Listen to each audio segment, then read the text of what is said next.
nós começarmos nossa aula, a primeira coisa que eu quero começar compartilhando é o que não é discipulado e o que é. Existem algumas palavras do português que são engraçadas, que elas mudaram seu sentido. Uma delas que eu estava estudando é armário.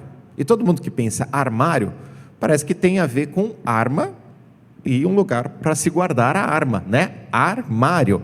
E na verdade, esse foi o primeiro sentido etimológico da palavra. Depois, com o passar do tempo, era um armário de armas, depois é um armário de outras coisas, de louças e tudo mais, até que hoje armário é o que você coloca no quarto para colocar suas roupas.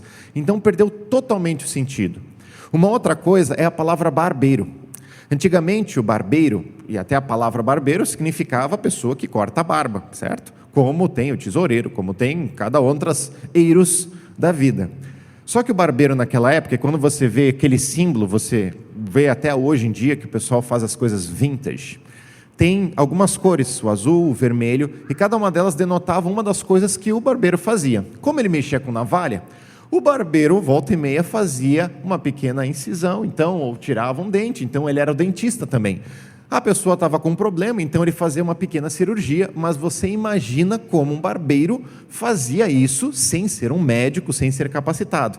Então, daí que vem muitas vezes o sentido da palavra de o barbeiro no motorista que não sabe dirigir direito, então ele é o barbeiro, porque ele não consegue fazer bem o que estava sendo resolvido. Mas barbeiros são muito legais, tá bom? São excelentes, muito bons.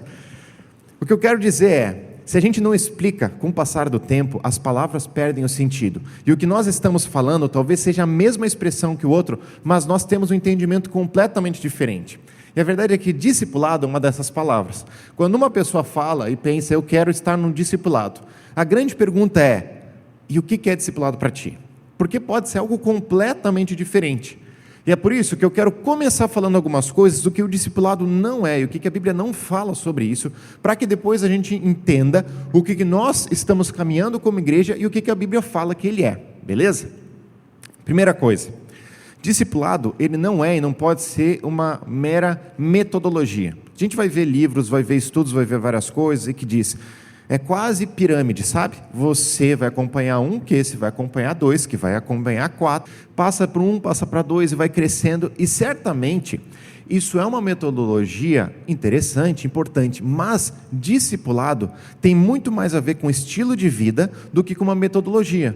Porque não funciona simplesmente você pensar que vai acompanhar duas pessoas e essa pessoa vai acompanhar quatro, porque muitas vezes na nossa vida um discipulado, às vezes ele para no meio, não funciona. Em outros momentos você está caminhando e você ao longo da vida acompanha uma pessoa, que essa pessoa vai conseguir reproduzir isso com mais uma pessoa talvez. E não é um fracasso, isso faz parte do acompanhamento. Segundo, não é uma sessão de terapia. Quando eu entendo o discipulado assim, eu sento no meu divã, falo tudo do meu dia e falo, ai, que bom que você me escutou, estou bem melhor, e você vai embora. Porque a Bíblia não fala sobre algo de uma pessoa simplesmente escutar e deixar sobre isso. A Bíblia fala sobre aconselhem-se uns aos outros, na palavra. Então o que quer dizer que o objetivo de você compartilhar a sua vida e os seus dilemas é que a outra pessoa possa direcionar isso para Cristo, possa mostrar na Bíblia o que fala sobre esse tema, para que você não simplesmente descarregue o que você está vivendo, mas que você possa direcionar isso para Jesus, entender o que a Bíblia fala sobre o que eu estou vivendo. A terceira coisa é que a Bíblia não é, ou aliás, o discipulado não é meramente um guia moral para Jesus. Puxa, Jesus faz isso, então eu vou fazer isso. Ele fez isso, eu vou fazer isso. Mas sim um processo de imitação de Cristo. Ou seja, tem muito menos a ver com regras e muito mais a ver com princípios. Porque se no discipulado eu sento e falo, quantos pecados você fez na semana? Esse aqui é ruim. Esse aqui é bem chato. E esse aqui é pesado, não quero nem conversar contigo mais. Parece que você fica num nível, ou nivelando a pessoa, obrigado meu querido, do que é bom, do que não é, e quando a gente chegar num padrão bem legal, isso não adianta de nada. Primeiro porque nós somos pecadores, e a gente só está mostrando externamente algo que nós queremos. Mas segundo, que esse processo de imitação a Cristo envolve se humilhar diante de Jesus, reconhecer o nosso coração, tratar isso. Todos esses processos são muito importantes. Por fim, discipulado não é um guru espiritual. É aquela ideia de que eu sento do lado de uma pessoa e diz, será que eu aceito esse emprego ou não? E a pessoa diz, você deve aceitar, então eu vou aceitar.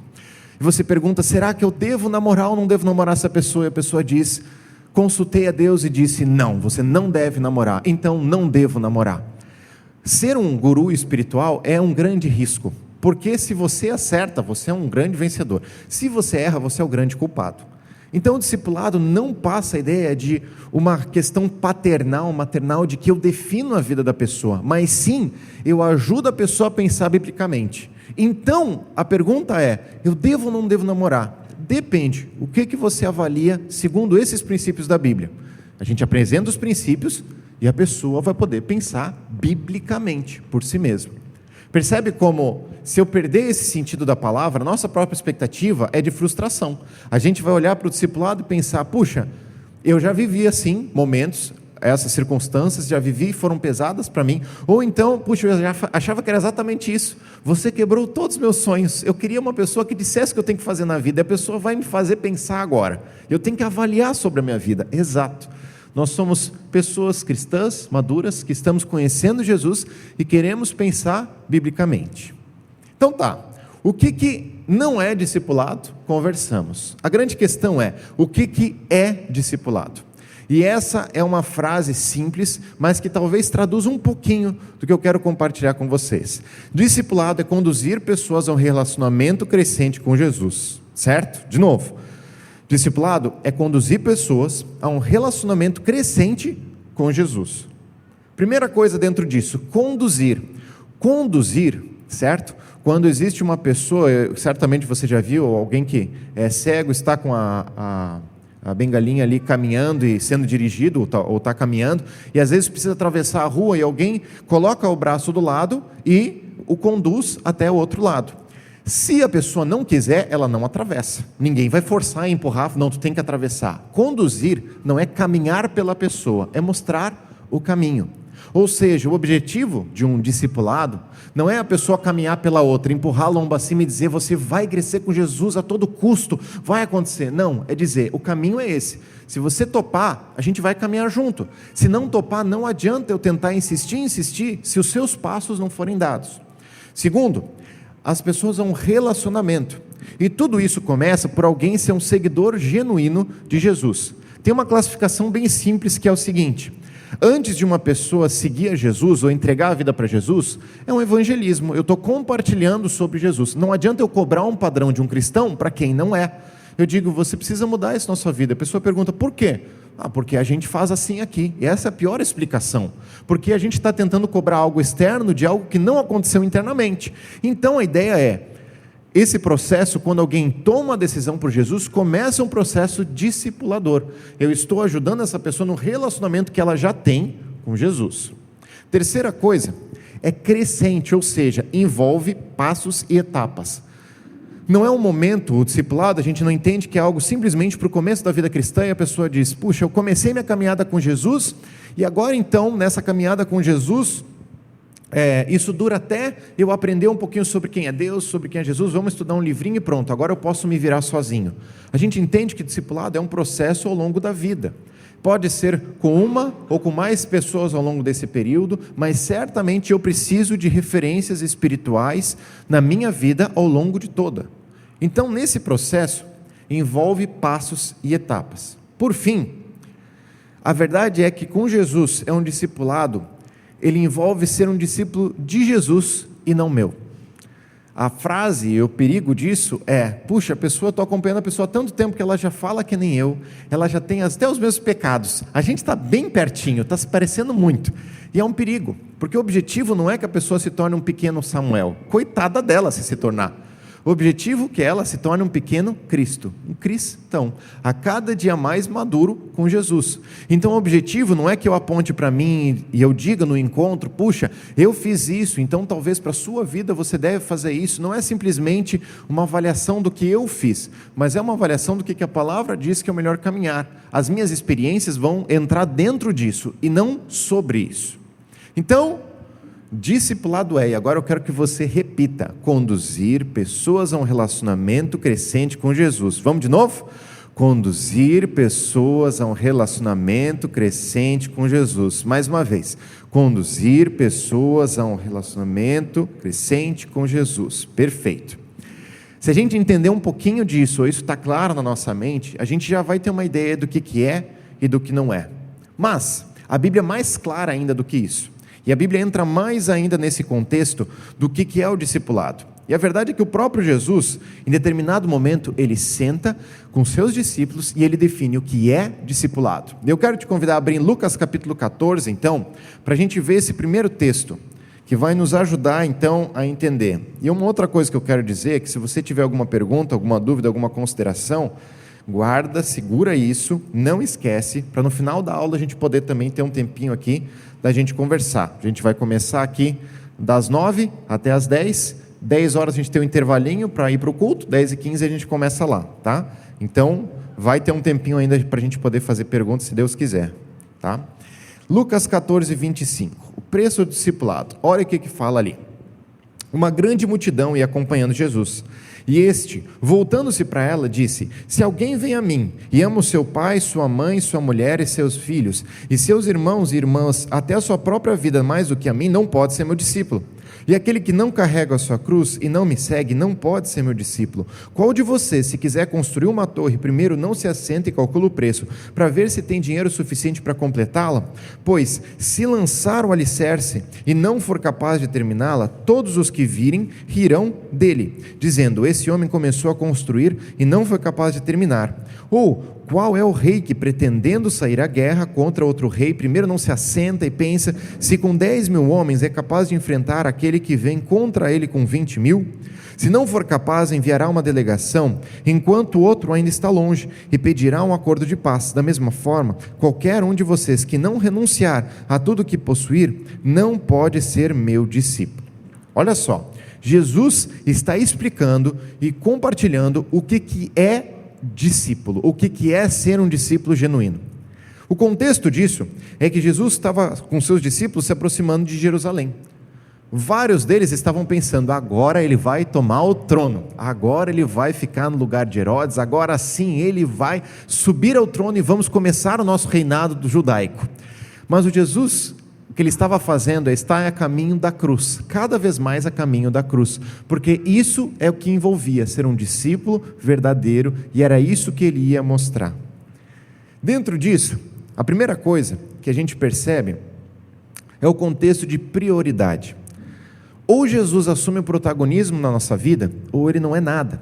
E eu sei que é pesado, quando a gente lê esse texto e fala: poxa, minha mainha, meu paizinho, meus filhinhos, todo mundo que eu amo tanto, eu preciso amar mais a Jesus, eu preciso colocar ele numa outra categoria.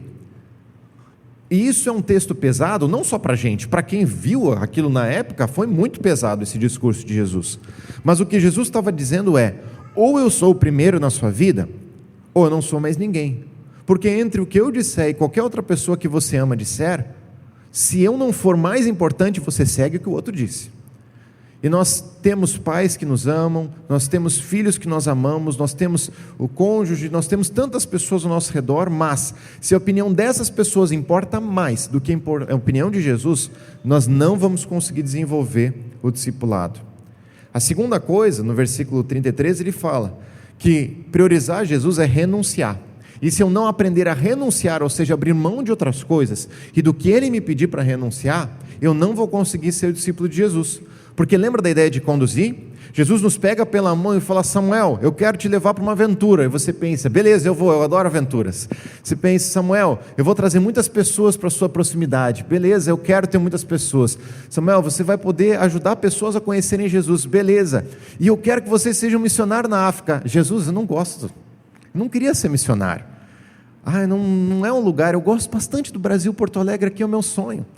E se isso para, e se você não aprender e não permitir renunciar, você simplesmente está interrompendo esse processo, porque Jesus diz: você precisa abrir mão para você me seguir, senão você está fazendo o seu próprio acompanhamento dos seus próprios anseios, você está nivelando o que você vai seguir e o que você não vai seguir. Segunda coisa, versículo 27, é o sacrifício. Uma vida de obediência a Deus, tomar a sua cruz, é uma decisão individual e não coletiva, ou não um ambiente maior. E é por isso que eu sou apaixonado pelo discipulado, Porque quando a gente está pregando na frente, compartilha com muitas pessoas, e a gente fala amém, todo mundo diz amém, todo mundo compartilha. Fica chato a gente então falar, né? Eu nem lembro o que ele falou, mas o amém está junto, está presente. Quando eu estou no 1 a 1, e eu converso sobre algo, e é uma decisão difícil, e a pergunta é, amém? É só essa pessoa que tem que dizer o amém ou não? E isso precisa ser algo medido e pensado. Por isso o sacrifício envolve uma obediência, uma decisão individual, tomar sua própria cruz, assumir o seu compromisso com Jesus, mesmo quando for difícil. A terceira coisa é a avaliação. E nós avaliamos a nossa vida, ou deveríamos avaliar em muitas coisas. Se você vai comprar uma casa ou vai alugar, você precisa avaliar. No mínimo, quanto custa? Quais são os juros? Eu consigo financiar? Vale a pena? Eu vou conseguir pagar? Meu salário sustenta? E se eu perder emprego? Tudo isso são avaliações. A gente sabe, cada um aqui pode ser pessoas de negócios, pode ser empreendedores, tem o seu trabalho, tem a sua ocupação e pensa constantemente sobre isso. Com Jesus é o mesmo caminhar, é uma avaliação constante. E essa avaliação passa pelos 2 exemplos que ele falou. O primeiro exemplo é, se você vai construir uma torre, você tem que medir. Você tem que pensar o quanto custa, qual que é o alicerce. Eu não sei se você já viu, mas na Cristóvão Colombo ali, tem um ex-shopping, que nem chegou a ser aberto, mas eles começaram, fizeram toda a fundação e pensaram, deu problema, e pararam. Então a gente tem um projeto de shopping que nunca entrou, e a gente nunca vai descobrir o que vai ser lá, porque parou. Não tem mais dinheiro, talvez embargou a obra, talvez teve outros problemas, não foi calculado e ficou assim. Segundo, é o exemplo do rei que vai para a guerra, e que rei que vai para a guerra pensando que ele vai perder. Se ele sabe que ele vai perder, ele já vai lá e fala, não, já nos rendemos, eu não quero perder homens, então eu já sei que não. A vida com Jesus ou discipulado é exatamente esse caminhar, eu avalio primeiro, e se eu não avaliar primeiro, depois vai ser muito tarde. É uma situação, é um acompanhamento que eu não posso desistir no caminho, e é por isso que é uma decisão séria. Discipulado é um processo que acontece de um discípulo genuíno de Jesus. E se eu não aceitar ser um discípulo genuíno de Jesus, que envolve isso, renunciar a qualquer outra coisa para eu seguir a Jesus e saber que Ele tem o melhor para a minha vida, eu não vou conseguir entrar nesse aspecto. Por quê? Porque qualquer coisa que um discipulador, alguém me diga, cara, a Bíblia fala sobre isso, o que tu vai fazer com isso? Vou seguir a minha vida. Eu desisti aqui, parei. E eu já tive experiências, talvez você já teve experiências de pessoas que a gente vai caminhando, e é isso, você vai num nível e fala, puxa, que legal, a gente está junto. Você fala de outro e você toca a ferida. Quando tocou a ferida, fala, não vai dar semana que vem. E na outra não, vai ter prova. Na outra não, é recuperação da prova. Não, e depois não sei se eu vou poder. E nunca mais. Você interrompe ali, e o processo de interromper é que aquela caminhada com Jesus, ela para na maturidade. Pensando nisso, esse é o conceito do que é pelo próprio Jesus e como Ele mesmo compartilha. Assim, o que eu quero me dedicar nessa aula, e nessa primeira aula, é a gente poder definir o que é discipulado. E a pessoa, obviamente, mais clara e mais definidora do que é o discipulado e que fez isso é o próprio Jesus, que tinha 12 discípulos. Olha só que nome sugestivo. O objetivo é que Jesus nunca caminhava sozinho, e ele tinha um processo que ele desenvolveu ao longo da sua vida, para que ele pudesse também permitir que essas pessoas passassem adiante, de tal forma que isso fez sentido, e de tal forma que hoje a gente conhece Jesus, não porque nós somos judeus, não porque a gente mora lá naquele contexto, ou que a gente conheceu isso por nossos familiares simplesmente, mas sim porque esse discipulado que Jesus foi passando fez efeito, de forma que a gente conhece o Evangelho, nós conhecemos a verdade, temos igreja aqui em Porto Alegre e temos todo esse contexto. Então, a gente vai entender hoje basicamente o processo que Jesus mostra sobre o discipulado. Pensando nisso, eu quero compartilhar alguns passos e algumas palavras para a gente entender mais ou menos isso. A cada aula a gente vai falar um pouquinho sobre alguns aspectos que a Bíblia vai descortinando e vai organizando sobre o discipulado, mas hoje eu queria me ater bastante nisso, nessa definição, o que é e como esse processo vai acontecendo na própria Bíblia, para que eu possa também reproduzir isso no meu dia a dia. Ou então, se eu quero muito poder ser acompanhado, a grande questão é essa expectativa que eu preciso ter, esse é o anseio que eu preciso ter de como as coisas vão caminhar. Beleza? Estão comigo? Tranquilo até aqui? Maravilha. Primeiro texto, Lucas 6, de 12 a 13. Eu fui bem bacana, eu botei o texto até ali, ó, tá? Mas não pode dormir, tem que ficar focado. É isso aí. Versículo 12. Num daqueles dias, Jesus saiu para um monte a fim de orar. E passou a noite orando a Deus. Ao amanhecer, chamou os seus discípulos e escolheu 12 deles, a quem também designou apóstolos. Vamos ver algumas palavras e algumas ideias dentro disso? Que o primeiro passo de Jesus é a escolha. Escolher aquele a quem ele vai estar acompanhando. Jesus, quando ele começou o seu ministério, o primeiro sinal que ele fez foi em Caná da Galileia, onde ele transformou a água em vinho, e já haviam pessoas próximas dele, seus seguidores. Obviamente, conforme ele foi mostrando mais ensinos e caminhando, mais pessoas iam seguindo. E esse é um processo importante, porque é um processo na história de Jesus, onde ele escolheu os 12 que iam caminhar junto com ele. Então, olha o que acontece. Jesus saiu para o monte a fim de orar. E você percebe que em vários momentos da vida de Jesus, ele subia ao monte para orar. E esses momentos eram decisivos, geralmente antes de um momento difícil da sua vida, de uma decisão importante, de um caminhar que ele precisava dar. Então, dentro disso, subir ao monte para orar, na sua dependência com Deus, sendo o próprio Filho de Deus, o que ele estava dizendo é: eu dependo de Deus para a melhor escolha possível. E muitas vezes na nossa vida, esse caminhar discipulado, ele não passa por esse cuidado e esse crivo. A gente pensa, conversei com uma pessoa, acho que foi legal, então quem sabe a gente caminha junto. E depois você se frustra e fala, puxa, não conheci ela bem, ou não está engrenando, ou a gente não está conseguindo fechar os horários. Então, a escolha precisa ser cuidadosa. Porque uma vez que eu estou caminhando com alguém, eu preciso levar isso a sério. É um caminhar real. Então, a escolha precisa tanto passar por quem vai acompanhar, por quem vai ser acompanhado. Então, se alguém te sugere, vamos caminhar junto, discipulado, você precisa avaliar se você está num momento que você se considera um discípulo genuíno de Jesus, você aceita esses passos, você aceita essa condução, esse caminhar, você vai querer pensar biblicamente dentro de tudo isso. A oração é necessária para a escolha. Segundo, uma disposição na caminhada. Jesus não pegou qualquer pessoa, mas ele pegou pessoas que já tinham, de certa forma, uma predisposição, pessoas que estavam caminhando próximo dele, pessoas que tinham anseio. E essa grande questão de que às vezes a gente pensa, puxa, e eu já ouvi várias histórias, pastor Samuel, meu filho, ele não quer saber nada de igreja, quem sabe você faz um discipulado? Eu falo, vai ser a pior coisa para ele, porque ele vai odiar a cada momento. Eu vou ficar empurrando goela abaixo coisas que ele não quer fazer, e eu vou dizer para ele, o que você acha? Não quero. O que adianta eu fazer todo esse acompanhamento? A pessoa precisa ter o anseio de querer se parecer mais com Jesus e precisa caminhar. E Jesus sabia que precisava pegar pessoas que tinham a disposição. Olha o chamado dele para Pedro. Pedro, se você me seguir, você vai ser um pescador de homens. Pedro tinha acabado de passar da pesca maravilhosa, cheio de peixe. Ele larga todos os peixes e diz, tá bom. Disposição. Se não tiver disposição, não adianta. E terceiro, Jesus acompanhou poucos, sem negligenciar a multidão. Esse é o processo discipular. A gente vai ter muitos amigos, muitas pessoas. O pastor, o líder, vai acompanhar muitas pessoas, mas não vai conseguir acompanhar todo mundo de forma próxima. Às vezes a gente tem expectativa, puxa, o líder, ou o pastor, algumas pessoas precisam visitar todo mundo na sua casa, precisa conversar com todo mundo, precisa acompanhar todo mundo, e isso é impossível, é inviável.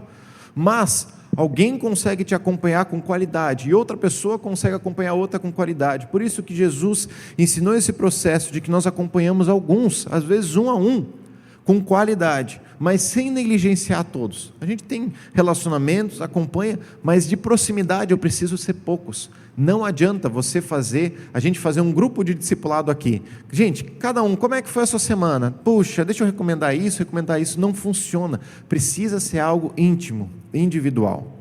Então o primeiro processo é exatamente isso. A escolha passa pelo mestre, e ela é importante que a gente possa levar a sério. A segunda é a entrega. Olha o que diz Lucas 9, 23. Jesus dizia a todos, se alguém quiser acompanhar-me, negue-se a si mesmo, tome diariamente a sua cruz e siga-me. O processo de entrega, ele envolve algo custoso. Em primeiro lugar, a questão de obediência. Negar a si mesmo é aquilo, o meu desejo é esse. O desejo que Deus tem é o outro. Qual o desejo que vai operar então na minha vida? E esse é um processo de obediência. Toda manhã de final de semana, a Elisa acorda cedo, porque a gente só deixa ela ver TV no final de semana, então ela fica ansiosa para poder acordar e ver. Hoje ela acordou 7h20 porque ela queria ver desenho, ela precisava. E esse processo é difícil e longo, mas a obediência passa por ela entender que se ela for acordar cedo para ver desenho, daqui a pouco ela nem dorme no dia anterior, porque cada vez ela vai acordar mais cedo. Então o processo é, você precisa obedecer, porque nós como pais sabemos o que é melhor para ti. Se você fizer só as suas vontades, eu serei um péssimo pai, porque eu não vou ajudar ela a crescer nas áreas em que ela precisa. Eu não quero que eu tenha uma filha dependente da TV e ela fica vidrada. Então, eu não acho que é o melhor para ela. Então, nós precisamos mostrar um outro caminho. A obediência é entender, Deus tem o melhor para mim, então eu faço do meu jeito, eu faço do jeito dele. Segundo, o caminho. A direção era de se entregar, morrer para si mesmo, deixar Cristo viver. Isso que é tomar a própria cruz. Eu morri para a minha vida, agora é Jesus que está vivendo ela. E eu vou aceitar esse processo diário. Então não é um dia bom e outro dia difícil. São todos os dias. Não é quando eu ganhei na Mega Sena. É nos dias mais complicados possíveis saber, Jesus sabe o que é melhor para a minha vida hoje também. Por fim, existe um preço. Muitos discipulados terminam precocemente por as pessoas não estarem preparadas para pagar o preço. Eu lembro de um acompanhamento que eu fiz muitos anos atrás, e que esse rapaz, ele compartilhava do namoro que estava bem difícil. Ele falava, esse namoro não estava me levando para mais perto de Jesus, então a gente não pode continuar. Eu falei, eu concordo, eu não quero decidir por você, você vai decidir, você vai avaliar, mas olha o que a Bíblia fala sobre um relacionamento. E aí ele foi avaliando e falou, não, preciso terminar. Ele terminou, eu falei, cara, legal. E ele disse, eu não quero estar sozinho, eu quero começar esse acompanhamento mais intenso contigo. Então a gente começou a conversar toda semana, foi falando, até que ele disse, eu estou conhecendo uma menina. E quando tem essa frase rápida, não é a pergunta assim, o que você acha? A pergunta é, eu só quero te comunicar. E 2 semanas depois nós nunca mais falamos. Porque a decisão foi assim, eu preciso ter alguém. Se você concorda ou não, eu preciso ter alguém. E o passo foi. Discipulados terminam precocemente quando a pessoa não entende que ela precisa pagar um preço. E sinceramente eu não fico chateado, não fico sentido e falo, ai cara, tu perdeu meu tempo, eu queria ter caminhado mais, não deu certo. Não tem a ver comigo, é um processo dele com Jesus. A minha tristeza é a caminhada dele com Jesus foi travada naquele momento e nunca voltou ao mesmo momento que estava antes. Por quê? Porque havia algo no seu coração dizendo, isso é mais importante do que Jesus tem a dizer sobre mim. Então, esse é um processo importante. Continuando, a terceira parte, o terceiro passo desse processo é a parceria. Olha o que diz João 15:15. Já não os chamo servos, porque o servo não sabe o que o seu senhor faz. Em vez disso, eu os tenho chamado amigos, porque tudo o que eu ouvi do meu Pai, eu tornei conhecido a vocês. Olha só, e aqui eu quero gastar um pouquinho mais de tempo com vocês. Jesus está falando sobre a videira verdadeira. Ele está dando um exemplo de uma ilustração de algo que eles conheciam, porque era um ambiente profundamente agrícola, então eles conheciam esse ambiente, e ele está falando sobre uma videira, onde essa videira tem os ramos, onde cada um dos ramos está ali, onde precisam ser podados. Então esse era o crescimento da igreja, e como cada um está envolvido, sendo um discípulo genuíno ou não. E nesse processo, Jesus vai mostrando, e olha a profundidade dessas palavras, ele fala, eu não vou chamar vocês mais de servos simplesmente, eu vou chamar de vocês de amigos, porque o servo não sabe o que o seu senhor está fazendo, mas vocês sabem, tudo o que eu estou vivendo, vocês estão caminhando junto. Quando Jesus estava fazendo milagres, os discípulos estavam junto, eles estavam vendo, e eles sabiam que cada milagre físico Jesus fazia, tinha uma implicação espiritual depois. Quando os discípulos viam Jesus cansado, com fome, eles viam como ele se comportava, sem criticar pessoas, sem ficar irritado, sem se comportar mal. Eles viam como Jesus era respeitoso com as pessoas, como ele não usava de desrespeito até mesmo com os fariseus e com outros mestres da lei que eram contrários a ele, mas que Jesus claramente era pontual, sem uma ira avassaladora, que era descontrolada. Os discípulos viam Jesus amar pessoas que ninguém amava. Jesus sentava com uma prostituta e conversava e falava sobre graça. Jesus sentava com um cobrador de impostos, que era o ladrão da época, que frequentemente tirava o dinheiro das pessoas, e ele conversava sobre a salvação. Os discípulos viram Jesus fazendo tudo isso. E esse é o primeiro aspecto, de que Jesus ficava na companhia dos seus amigos. O discípulo aprende o mestre fazer. Ele precisa ver junto. E conforme ele vai vendo o mestre fazer, ele vai entendendo e assimilando esses processos. A gente sabe que nossos filhos fazem isso, eles imitam o que a gente faz frequentemente. E a gente precisa cuidar muito do que a gente fala, o que a gente faz, porque eles vão nos cobrar depois sobre isso. A segunda coisa é intimidade. Quanto mais informal for a relação, mais liberdade o discípulo tem de abrir e de compartilhar o seu coração. Intimidade eu estou acompanhando alguém, e se eu não abrir o meu coração, essa pessoa nunca vai abrir o coração. Muitas vezes um acompanhamento discipulado, eu entendo que eu preciso começar falando meu testemunho, a minha vida com Jesus, minhas lutas, minhas alegrias, o que tem dentro de mim, para que a pessoa possa sentir num terreno leve, para ela poder compartilhar.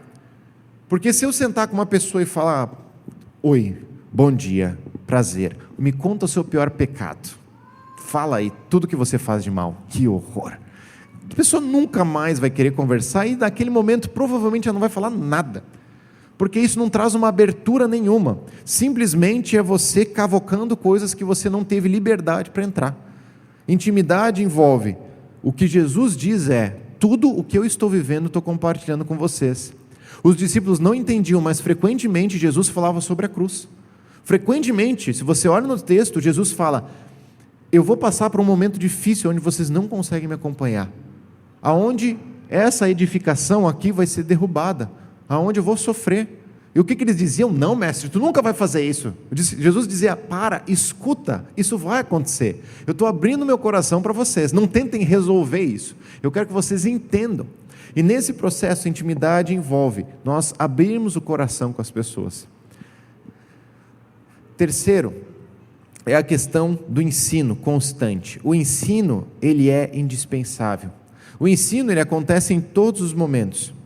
E o ensino, para a gente, sempre vai ser de acordo com a palavra de Deus. E era como Jesus fazia. Jesus, muitas vezes, quando ia ensinar os discípulos, ele citava o Antigo Testamento, ele citava trechos lá, para mostrar para os discípulos uma verdade que eles precisavam viver ali. Então, Jesus citava a própria Bíblia para explicar para eles. E como nosso comportamento, nosso anseio é exatamente isso. O ensino não é que a pessoa entenda como eu fiz, e como eu fiz bons exemplos, mas como a Bíblia se aplicou talvez na minha vida, e como a Bíblia pode se aplicar na vida dela. Entender isso é saber que enquanto eu estou caminhando com a pessoa, eu estou ministrando. É aquela questão de que o discipulado, ele não pode ser simplesmente um encontro semanal em que eu sento com a pessoa, olho no olho, abrimos a Bíblia, lemos, oramos, fechamos e pronto. Ele envolve vida, vida na vida. Eu caminho junto com essa pessoa. Eu vou ter um momento de jantar junto. Essa pessoa vai vir na minha casa e vai ver a forma que eu me porto com a minha família, se eu demonstro ou não demonstro amor pela minha esposa, se de alguma forma eu cuido das minhas filhas bem ou não. E existe uma frase que fala assim: às vezes o que você faz fala tão mais alto que eu não consigo escutar o que você diz. E a ideia dela o exemplo, ele é algo fundamental. Se eu falo algo e eu não faço aquilo, de nada adianta eu falar. Alguns meses atrás, a gente sempre vai falando para a Elisa que ela precisa experimentar comida. Ela pode dizer depois que ela não gostou, mas primeiro ela precisa experimentar. E pais, cuidado, porque tudo que nós falamos será usado contra nós, certamente, né? Então, o que eu disse foi isso: você precisa experimentar. Então, tinha um dia que eu estava com ela, só eu e ela no carro, a gente estava passando ali, perto da Guete, e aí passamos por uma galeteria. Eu falei: nossa, filha, eu odeio galeto com todas as minhas forças, odeio galeteria. E ela fala: papai, mas você já experimentou? Falei: é verdade, minha filha, não experimentei. Então eu vou dizer que eu ainda não experimentei. É uma boa ideia. E aí eu nunca mais passei por lá também, deixa quieto, né? Não, mas eu vou, um dia eu vou com ela lá. Mas a verdade é que o exemplo que Jesus mostrou foi impecável, perfeito, de um varão completo. E esse exemplo nos mostrou e nos mostra que a forma que nós devemos caminhar está descrita nos evangelhos. Esse processo nos mostra também que o exemplo que nós damos não é um exemplo perfeito, mas é um exemplo piedoso. O exemplo piedoso é de alguém que está caminhando com Jesus, apesar das suas falhas, buscando se parecer mais com o Mestre. Se eu chamo alguém para minha casa, essa pessoa vai 2, 3 dias, talvez no primeiro eu consiga esconder bem, no segundo já vê, é meio irritado às vezes, né, Sami? No terceiro fala, pô, mas não ajuda a esposa, né? A Sofia está ali fazendo as coisas, não precisa dar uma ajudada ali. Vai ver meus erros, minhas falhas. A questão não é eu errar ou não errar, porque nós somos pecadores. A questão é, qual caminhar que eu vou ter com isso? Eu sento com a minha esposa e peço perdão? Eu sento com minhas filhas e digo, puxa, papai passou daqui, não deveria ter falado isso, me perdoa, me ajuda. Isso é um exemplo genuíno, verdadeiro, de alguém que está buscando se parecer mais com Jesus. Exemplos imperfeitos, é isso que nós somos, mas é importante da gente saber e mostrar de que uma pessoa que caminha com a gente não está caminhando com um padrão perfeito, está caminhando com alguém que está também caminhando, está tentando caminhar. E é por isso que é tão importante eu compartilhar a intimidade minha.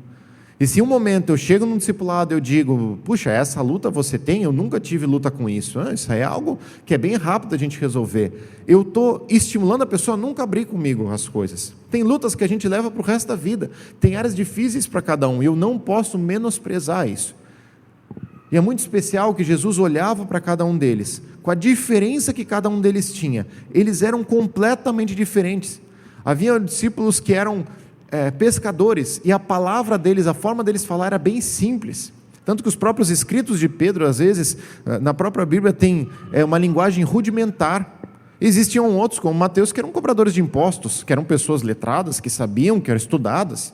Então, você conhecer a cada um deles é conhecer as diferenças e saber que você vai acompanhar cada um da sua forma, mas você vai buscar ministrar esse um exemplo para todos. O quarto ponto ou quarto passo é o trabalho. Olha o versículo 7 de Marcos 6. Chamando os 12 para junto de si, enviou-os de 2 em 2 e deu-lhes autoridade sobre os espíritos imundos. Então olha o caminhar de Jesus. Primeiro Jesus escolheu eles, mostrou o preço de seguir a ele. Foi acompanhando e mostrando o que ele fazia. Ele trabalhava e os outros assistiam. O segundo passo é que agora os outros vão trabalhar e Jesus vai assistir. Jesus vai ver se eles entenderam o que ele tinha ensinado antes. Ele vai ver se na prática eles conseguem fazer isso. E o que Jesus chama os 12? Os 12 iam então para junto de si e eles iam pela cidade para proclamar e compartilhar o evangelho. E Jesus capacitou eles para que pudessem expulsar demônios, para que pudessem expulsar espíritos imundos, para que eles não tivessem nada que atrapalhasse esse processo, atrapalhasse essa caminhada. Era indispensável que eles conseguissem realizar a tarefa que eles foram chamados. É mais ou menos o processo de que adianta eu chegar para uma criança e falar, olha, você tem a responsabilidade de pagar esses boletos, tá? O dinheiro está aqui e os boletos estão aqui. Vamos lá, tem que pagar até amanhã. Chega no outro dia e fala, você não pagou, era uma tarefa simples, eu faria isso em 2 minutos. E você vai discutindo e a criança fala, eu nem sei o que é boleto. Não adianta. Capacitar é um processo da pessoa entender o que precisa ser feito para ela poder caminhar. E por isso que o discipulado não é algo rápido, não é um passo de 3 semanas, não é um caminhar de 2 horas que você conversa e pronto, está tudo resolvido. É um caminhar na vida. E dentro desse processo, o trabalho envolve as pessoas saberem o que estavam fazendo. Por alguns momentos, Jesus chama seus discípulos para trabalharem. Em primeiro lugar, os 12. E depois tem os 70 discípulos, um grupo maior, que eles também são enviados nas cidades. Em todos esses aspectos, Jesus tinha o interesse de que eles aprendessem, de que eles fizessem.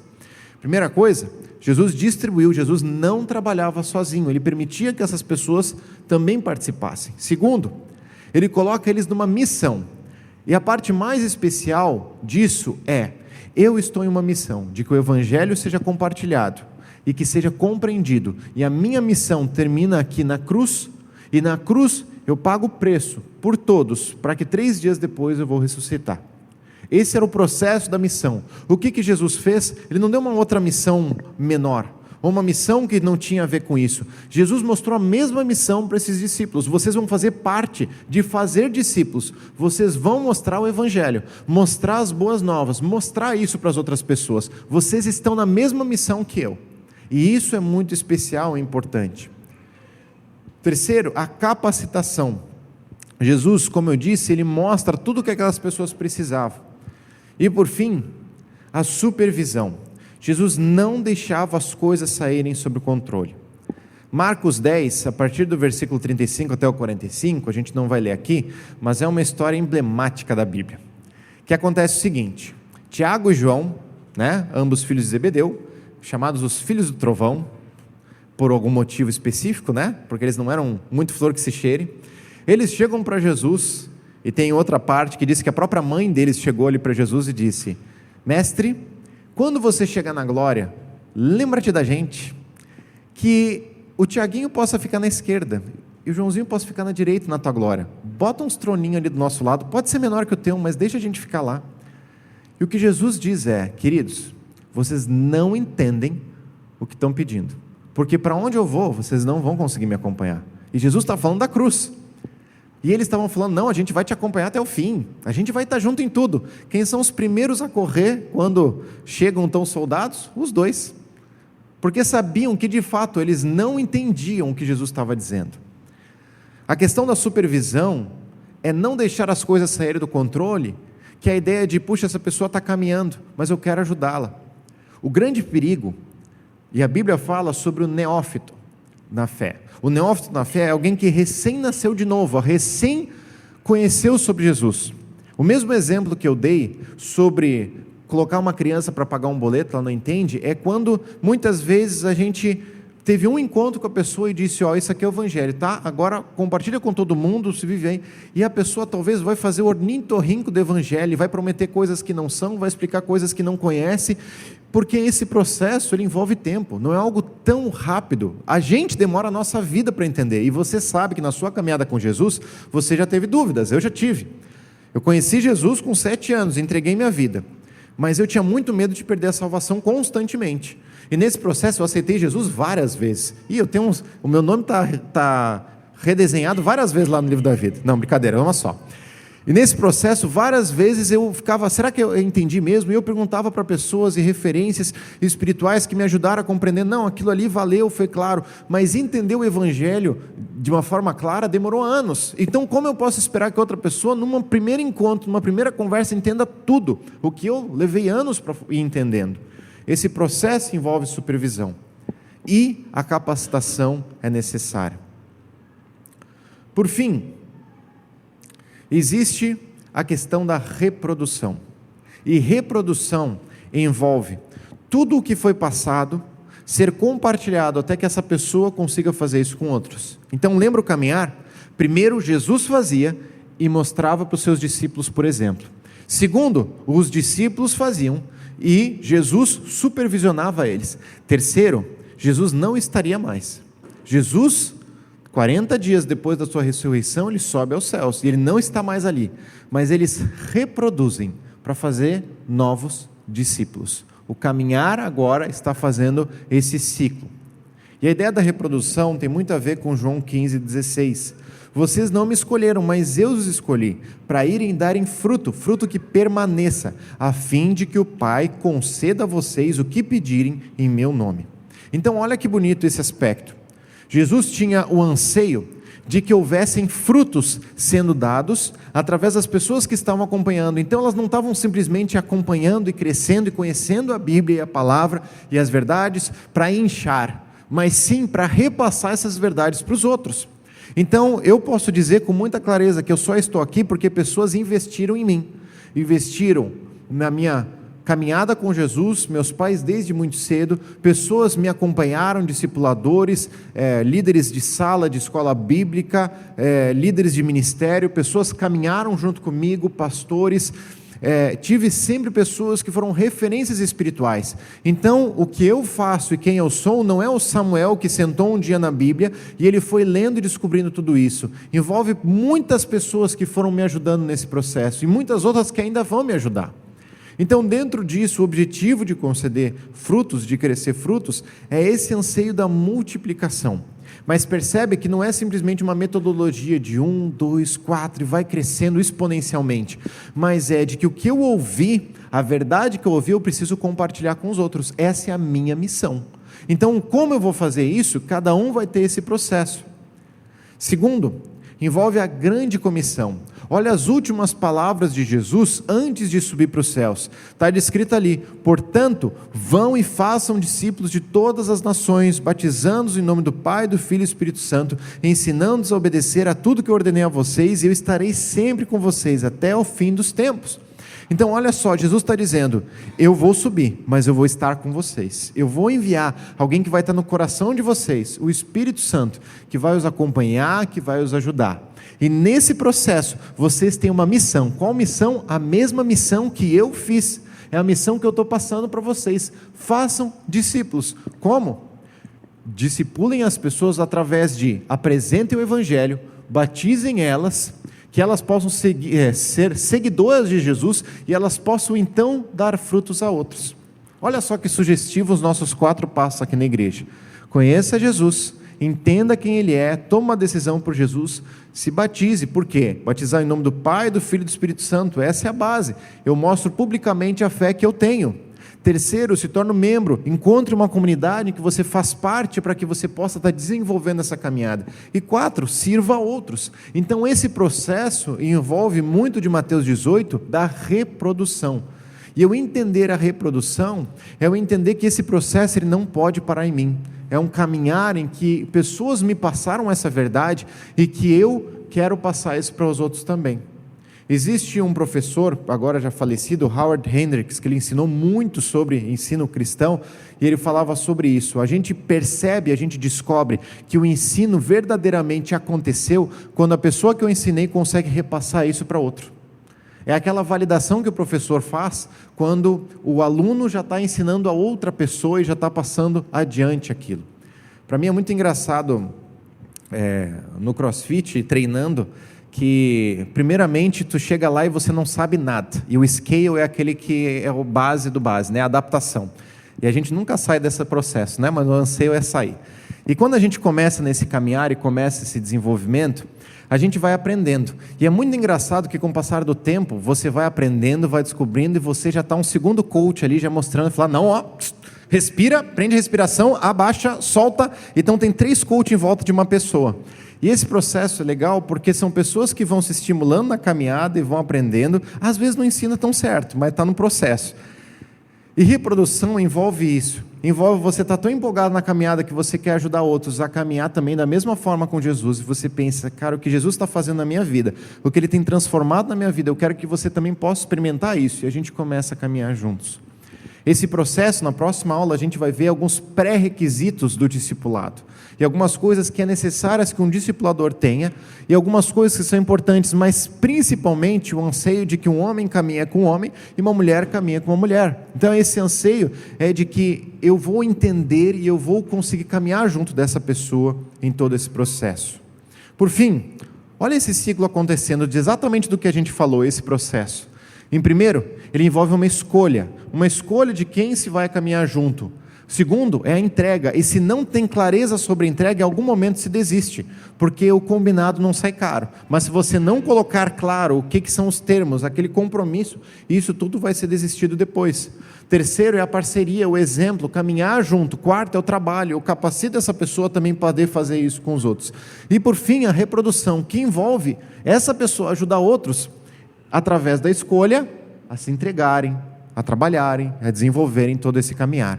Então, essa reprodução e esse desenvolvimento, ele é importante e é indispensável. Por fim, durante aqui as nossas aulas, eu quero passar alguns materiais, tá? E temas para a gente poder desenvolver o nosso discipulado. O primeiro material que eu quero passar para vocês, na aula que vem a gente vai ver alguns níveis diferentes de acompanhamento, a gente vai ver os 3 níveis de acompanhamento que eu quero passar, mas esse envolve o primeiro nível, que é alguém que conheceu Jesus hoje, e a pergunta é: que material eu posso usar para essa pessoa, para ela entender e para ela conseguir então desenvolver essa caminhada?